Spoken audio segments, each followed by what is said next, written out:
이스라엘 역사를 기록한 출애굽 말씀부터 열왕기하 말씀까지 간략하게 요약하겠습니다. 화면을 보시면 출애굽기는 이스라엘 사람들이 애굽에서 나와서 광야를 지나 가나안 땅에 도착하는 과정을 기록한 것이고, 여호수아서는 가나안 땅을 정복하는 과정을 기록한 것입니다. 그리고 사사기는 가나안 땅에 정착하는 과정을 기록했습니다. 그리고 그 다음에 사무엘 상하와 열왕기 상하가 이어지는데, 이 말씀에는 이스라엘 왕들의 업적이 기록되어 있습니다. 출애굽기에서부터 열왕기 상하에 이르기까지 이스라엘 민족의 역사가 저렇게 시기적으로 다 연결이 됩니다. 출애굽기, 여호수아서, 사사기, 사무엘 상하, 열왕기 상하, 이스라엘 민족의 역사가 저렇게 연결이 됩니다. 그 중에 오늘 말씀은 열왕기하 마지막 말씀입니다. 열왕기하 마지막 말씀에서 이스라엘이 어떻게 되느냐, 1절 말씀에 있는데요. 시드기야 제9년 열째 달 10일에 바벨론의 왕 느부갓네살이 그의 모든 군대를 거느리고 어떻게 해요? 예루살렘을 치러 올라와서 바벨론이 이스라엘을 침략합니다. 그래서 어떻게 되느냐? 7절에 보니까요, 시드기야의 두 눈을 빼고 놋사슬로 그를 결박하여 바벨론으로 끌고 갔더라. 바벨론이 이스라엘을 침략해서 이스라엘 마지막 왕 시드기야 그 두 눈을 뽑아버립니다. 그리고 놋사슬로 묶어서 시드기야 왕을 바벨론으로 끌고 갑니다. 또 보실까요? 9절 말씀인데요. 여호와의 성전과 왕궁을 어떻게 해요? 불사르고 예루살렘 성전 파괴합니다. 그리고 불을 질러 잿더미로 만들어 버립니다. 결국 열왕기하 이 마지막 말씀에서 이스라엘은 바벨론에 의해 완전히 멸망당하고 역사에서 사라집니다. 이처럼 출애굽기와 여호수아서, 사사기, 사무엘 상하, 열왕기 상하, 이 말씀이 이스라엘이 바벨론에 의해 멸망당하기까지 이스라엘 민족의 역사를 기록한 것입니다. 애굽에서 나와서 가나안 땅에 도착하죠. 그 땅을 정복합니다. 거기서 정착하면서 삽니다. 왕이 세워집니다. 그런데 열왕기 하 말씀에서 바벨론의 침략을 받아 완전히 멸망을 당해요. 이 말씀이 바벨론에 의해 멸망당하기까지 이스라엘 민족의 전 역사가 출애굽기에서 열왕기 상하까지 이어집니다. 한 가지 질문이 생겨요. 왜 자기 민족이 멸망당한 역사를 기록했을까? 열왕기 하에서 이스라엘 민족이 멸망당하거든요. 왜 자기 민족이 멸망당한 역사를 기록했을까? 이 질문에 답을 찾으려면 열왕기 상하 그리고 역대기 상하 비교해서 말씀드려야 합니다. 열왕기 상하도 이스라엘 민족의 역사를 기록한 것이고, 역대기 상하도 이스라엘 민족의 역사를 기록한 것입니다. 왜 두 개가 필요한가? 열왕기 상하도 그들의 역사고 역대기 상하도 그들의 역사입니다. 그러면 똑같은 거라면 하나만 기록하면 되잖아요. 그런데 내용이 똑같아요. 열왕기상 하나, 역대기상 하나 자기 민족의 역사를 기록한 거예요. 하나만 있으면 될 것 같은데 왜 두 개를 기록했을까?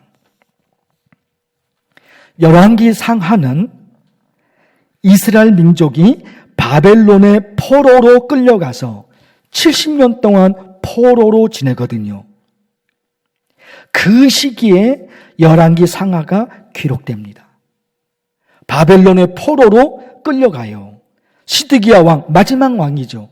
그 왕도 끌려가고 수많은 이스라엘 사람들이, 유대인들이 바벨론의 포로로 끌려가거든요. 거기서 70년 동안 노예 생활을 하는 거예요. 그때에 열왕기 상하가 기록된 것입니다. 하나님의 백성인 우리가 어쩌다가 멸망당하게 되었을까? 성전이 어떤 곳이에요? 하나님이 계신 곳이에요. 그들이 그렇게 믿어온 거예요. 예루살렘 성전, 거기 하나님이 계신 거예요. 그런데 하나님이 계신 성전이 불에 타버렸어요. 하나님을 믿는 민족인데 멸망을 당해버린 거예요. 하나님의 역사의 주인이시고 그 성전에 하나님이 계셔요. 그런데 그 성전이 불에 타버렸고 하나님의 백성인 그들이 멸망을 당해버린 거예요. 바벨론 포로 70년 동안 있으면서 하나님의 백성인 우리가 어쩌다가 망하게 되었을까? 자기 반성이 여기저기서 쏟아집니다. 하나님의 백성인 우리가 어쩌다가 하나님을 믿지 않는 민족들에게 멸망을 당하게 되었을까? 여기저기서 자기 반성이 쏟아집니다. 그 시각에서 열왕기 상하가 자기 민족이 왜 멸망당했는지 그 원인을 찾으려고 기록한 거예요. 원인을 찾고 싶은 거예요. 왜 이렇게 됐는지 그 원인을 찾으려고 열왕기 상하를 기록한 것입니다. 그런가 하면 역대기 상하는 바벨론 포로 시기에 기록한 것이 아니라 바벨론 포로 시기를 끝나고 포로 2세대, 포로 3세대들이 고국으로 돌아와서 예루살렘으로 돌아와서 그때 기록한 거예요.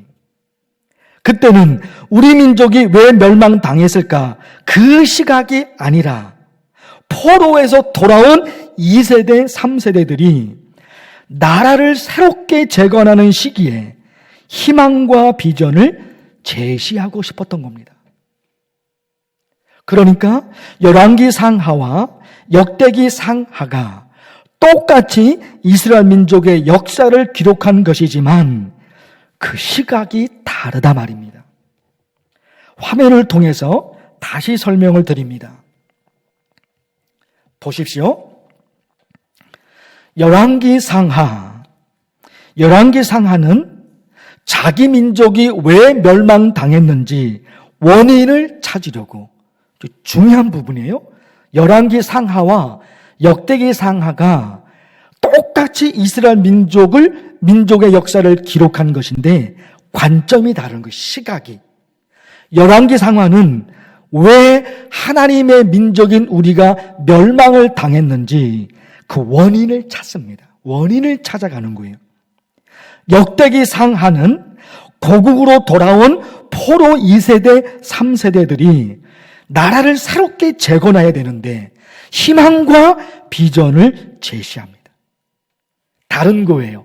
열왕기 상하는 원인을 찾으려고 한 것이고 역대기 상하는 희망과 비전, 그 백성들에게 희망과 비전을 제시하려고 기록한 겁니다. 그러고 보니까 개인이나 가정이나 어떤 공동체가 되었든지 간에 회복을 원한다면 이 두 가지가 절대적으로 필요할 것 같아요. 하나는 뭐예요? 철저한 자기 반성. 지금보다 더 나은 삶을 꿈꾼다면, 지금보다 더 나은 행복을 꿈꾼다면 철저한 자기 반성 필요하죠. 그리고 또 하나는 희망과 비전을 제시하는 겁니다. 이제 끝났다. 이제 망했다. 이제 큰일 났다. 이런 얘기만 하면 사람들이 지쳐서 어떻게 삽니까? 우리 이제 다 끝났다. 이제 망했다. 이런 얘기만 하면 그럼 어떻게 사냐 말이에요. 그러지 않아도 지친 상태로 살아가고 있는데 거기다가 또 더 지치게 큰일 났다 망했다 이 얘기를 쏟아부으면 우리가 어떻게 사냐 말이에요. 그러냐도 지쳐 있는데. 그러니까 뭐예요? 또 한쪽에서는 희망을 제시하고 비전을 제시하고 이게 중요한 거잖아요.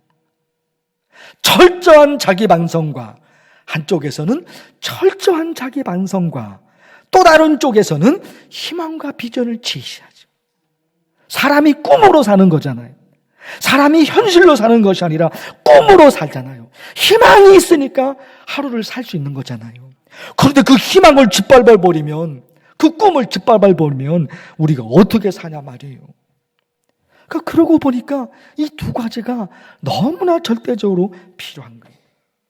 오늘은 열왕기 상하 이거를 기록한 목적을 중심으로 말씀을 전하고, 다음 주일에는 이미 말씀을 드렸지만 다음 주일에는 역대기 상하 그것을 기록한 목적을 중심으로 다음 주일에 말씀을 드릴 겁니다. 열왕기 상하를 기록한 목적 반복해서 말씀을 드립니다. 자기 민족이 왜 멸망당했는지 원인을 찾는 거예요. 열왕기 상하에서 왜 우리 민족이 하나님을 믿는 민족인데 왜 우리 민족이 이렇게 멸망당했을까 원인을 찾습니다. 중요한 게 뭘까요? 중요한 게 뭘까요? 원인을 찾는 것은 너무너무 중요한 거예요. 그렇게 해야 되는 거예요. 그런데 여러분 방향이 있는 거예요. 방향이. 문제의 원인을 찾는 것은 너무너무 중요한데 방향이 틀리면 극과 극이에요.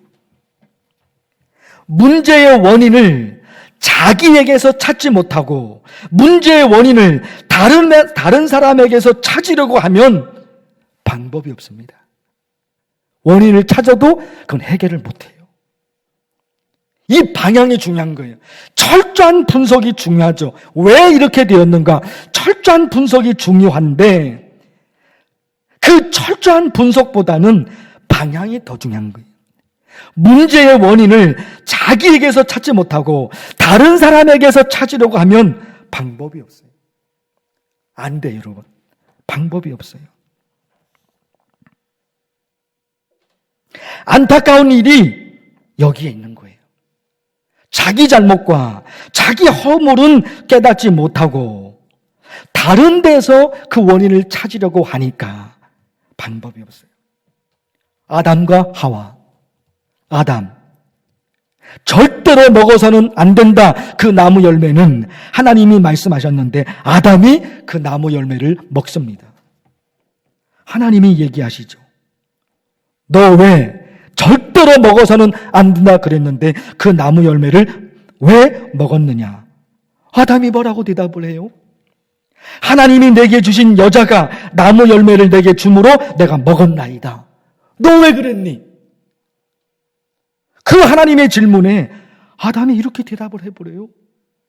하나님이 내게 주신 여자가 나무 열매를 내게 주므로 내가 먹었나이다. 자기에게는 잘못이 없다는 거예요. 하와가 내게 나무 열매를 주므로 내가 먹었나. 자기에는 아무 잘못이 없다는 거예요. 심지어요, 하나님에게 잘못이 있다는 거예요. 하나님이 내게 주신 여자가, 이렇게 말하잖아요. 하나님이 내게 주신 여자가 내게 나무 열매를 주므로 내가 먹었나이다. 자기는 아무 잘못이 없다는 거예요. 하나님이 잘못이고, 이렇게 만들어 놓은 하나님이 잘못이고, 내게 그 나무 열매를 준 하와가, 내 아내가 잘못이다. 아담이 그렇게 대답하는 거예요. 하와를 찾아가서 하나님이 얘기하시죠. 네가 왜 그렇게 했니? 하와야, 네가 왜 그렇게 했니? 하와는 뭐라고 대답해요? 뱀이 나를 꿰물어 먹었나이다. 자기는 잘못이 없다는 거예요. 자기는 잘못이 없던 거예요. 인류의 불행이 어디서 시작이 됩니까?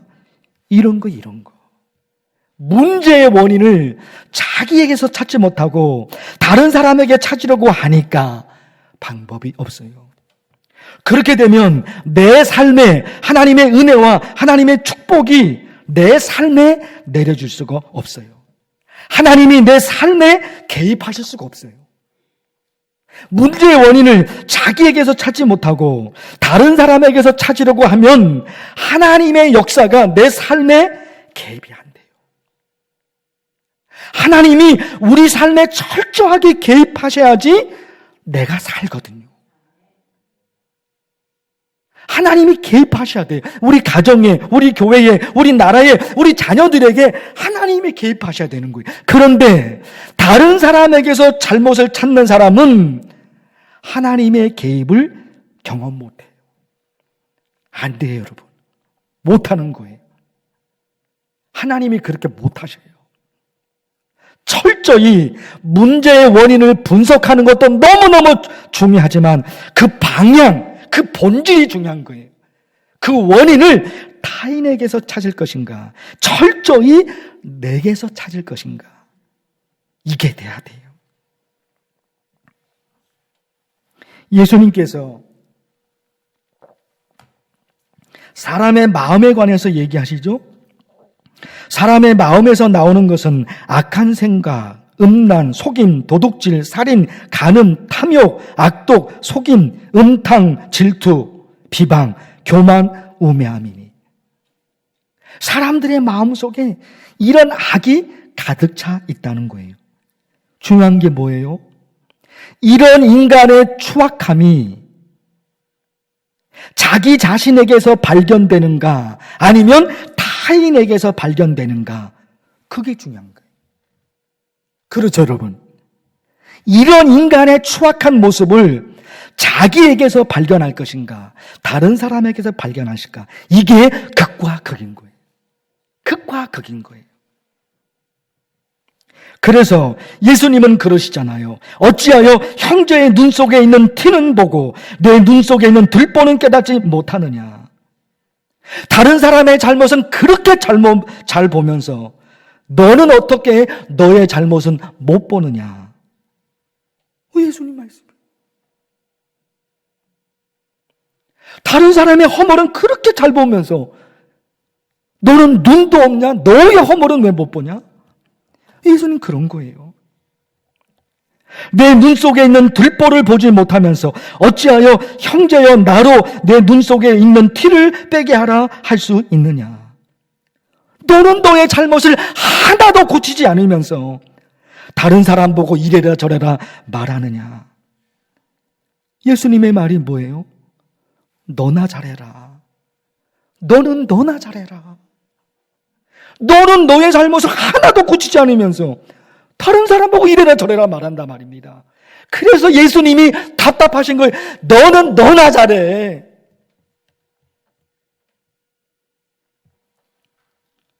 이런 게 문제예요, 여러분. 이런 게 문제인 거예요. 신앙생활이 더 깊어진다는 건 뭘까요?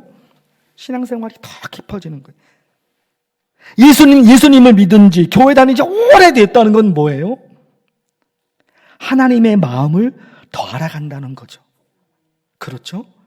하나님의 마음을 더 알아간다는 거예요. 삶의 축복과 어려움, 이런 부분이 아니라 신앙생활을 더 오래 한다는 것은 하나님의 마음을 더 많이 알아간다는 거예요. 어디서? 성경 말씀에서.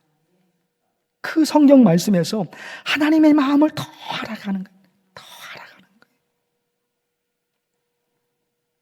성경은, 예수님은 끊임없이 이거를 지금 말씀하고 계세요. 다른 사람 말할 거 없어요, 여러분. 다른 사람 말할 거 없어요. 다른 사람 말할 거 없어요. 저 시계가 지금 17분인가요? 제가 눈이 몇 분이에요, 지금? 예? 17분이에요? 아니, 몇 마디 안 한 것 같은데.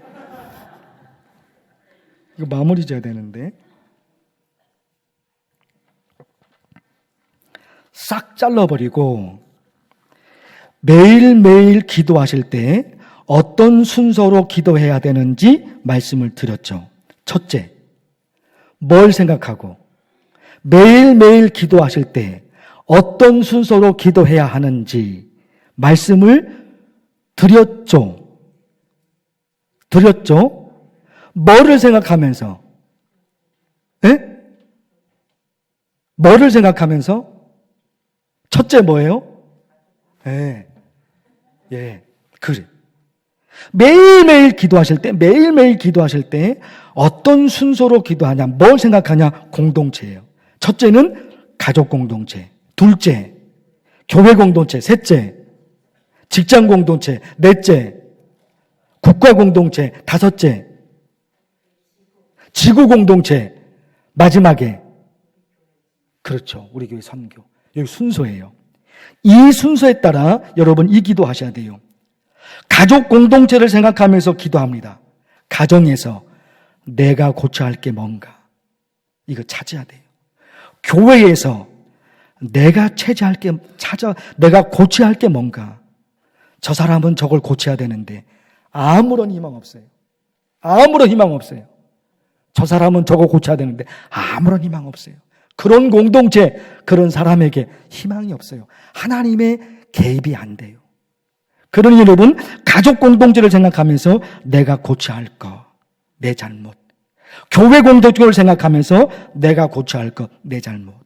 직장, 국가를 생각하면서 이 대한민국이라는 국가가 나의 울타리가 되는데 나는 이 대한민국을 위해서 뭐 하고 있냐 이거예요. 이거. 지구 공동체. 기죠. 이 지구가 망가져버리면 내가 어떻게 삽니까? 지구를 살리는 일에 내가 고쳐야 할 거. 이거 하셔야 돼요. 기도합니다. 하나님 아버지, 오늘 주신 이 하나님의 말씀을 기억하고 이 말씀대로 살아서 하나님께서 내 삶에, 우리 가정에, 우리 자녀들에게 하나님께서 개입하시는 역사와 그 은혜를 보게 하옵소서. 예수님의 이름으로 기도하옵나이다. 아멘.